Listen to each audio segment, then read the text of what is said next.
ធ្លាប់ក្តៅរាប់ម៉ឺនអង្សាគង់ក្តៅចាញ់ភ្លើងស្នេហាចេះកាត់សទ្ធាជ្រះថ្លារាល់ថ្ងៃទោះទ្រូងពីដែកផ្ទុបែកមិនខានបើគ្មាននិស្ស័យស្នេហ៍កាយចង់រៃដៃកាន់ដាវលំពេងថ្មីពេលគេងមើលរវើវាយផក់ជ្រាំទឹកភ្នែកលាយបាយតឹងទ្រូងស្ទើរធ្លាយដោយសារតែស្រីដួងចិត្តខកខានព្រោះតែនឹកស្មានថាគេប្រណីធ្វើឲ្យលោកីអាប់អស់រស្មីជីវិតអភ័ព្វទាំងស្នេហ៍គេខ្វើមទាំងឈ្មោះបើសិនខំរស់ក៏រស់គ្មានគេអាណិត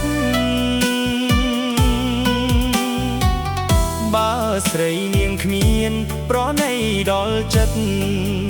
ដែនដីតូចស្វិតរស់ត្បិតរស្មីក្តីស្នេហ៍រយហើយ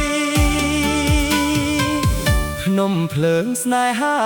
គ្មានគ្រារបុត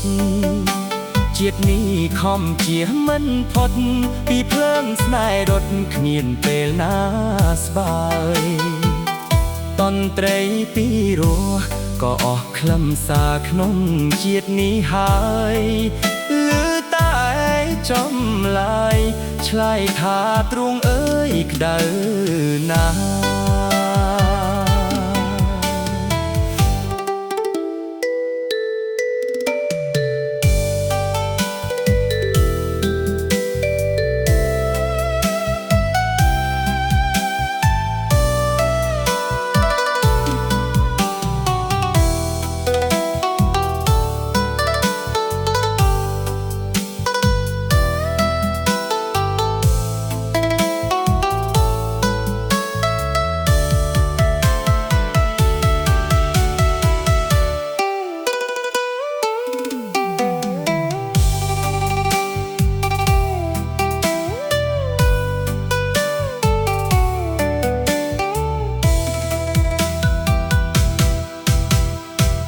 ភ្នំភ្លើងស្នេហា